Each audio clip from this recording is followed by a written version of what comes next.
John, I mean, the last bit of film there was against Yeah. Tiverton away, and a little bit of a wobble for us, 2 draws, but Yeah. a very physical game. Yeah, it was. I drove back from Tiverton that night. I was quite sort of down about it, but you know, come Wednesday morning when you take stock a bit more, realise what a good point it was. So you know, if you're going to get down about 2 draws against local sides, you know, Yeah. and that shows how well we're doing. Yeah. I mean, obviously we lost Steve Jones that night as well. Mm. We lost Scotty, so it was a bit of Yeah. another blow. And I just remember going up to Wealdstone on the following Saturday. Yeah.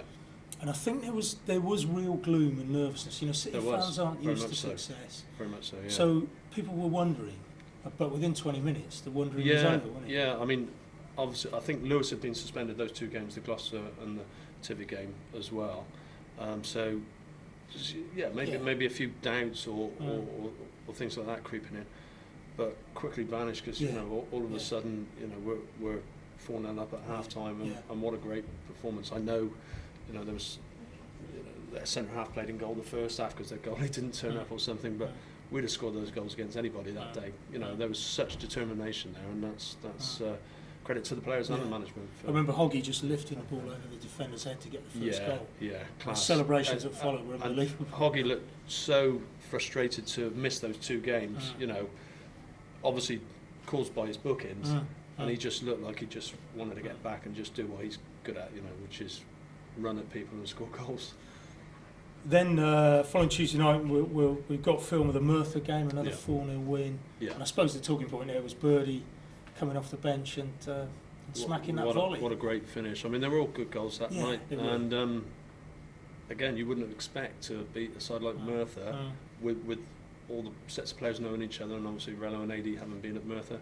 You'd expect it to be a tight game, which it was first half, but absolutely blitzed them second half. So, two things I wanted to ask you, John. One was, I suppose, by this stage in the season, long unbeaten run. You know, we were looking very strong at the top, clear on points.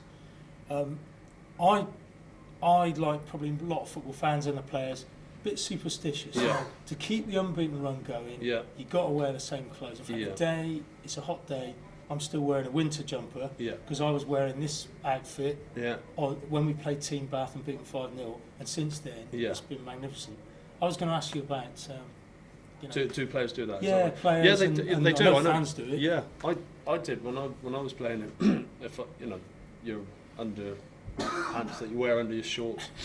You know, I used to wear the same ones on good runs, and also socks. If you wear 2 pairs of socks, you know, the same socks or something. So yes, players do that. I can't tell you what our players' rituals are, and you don't want to give if they told me, I think it would be unfair to repeat that. Well, we won't ask you, but I am going to ask Ken Loach, because actually, amazingly, Ken's in the room, and mentioning socks, I think you wear the same socks. I do wear the same socks. I've got them on today.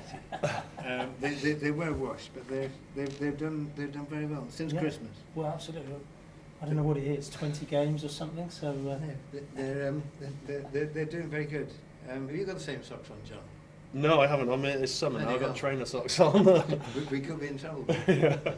But whilst Ken's here as well, I mean, I think the other thing that struck me, we went through this long run, and obviously there are a few doubts pre-Christmas. I mean, what were the ingredients that got us there with the long run post-Christmas? I mean, we mentioned some of the key players like Edwards, and the defence. But I think that it was the continuity of the side. I mean, I can't remember when Simo came in, Sakani, but he sort of seemed unknown when he sort of cropped up, and then all of a sudden he's just sat in at right back, had pure quality to the side. People like Coopy got his suspension, couldn't get his place back. Greena got his illness, and Greena was playing fantastically. Got his illness, and then was out the side.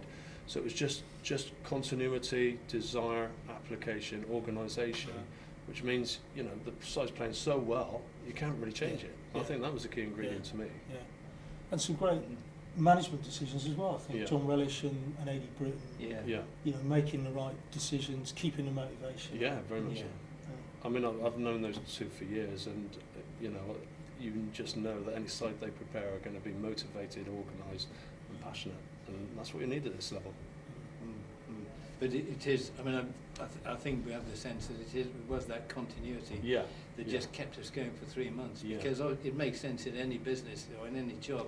If you know instinctively how the person next to you is going to respond, you're just the machine works. Why change winning formula? Yeah. I mean, and I think that's what made us a bit anxious in the last few games when we lose. We lose Scotty, we lose Darren. Lose Macca. And the forward line's gone. But the people, lads, have come in and done well. Fantastic. Okay, well, let's have a look at another bit of footage. We managed to drag Ken out from behind the camera for a change. So thanks very much, Ken. We'll press the button and have a look at a bit more.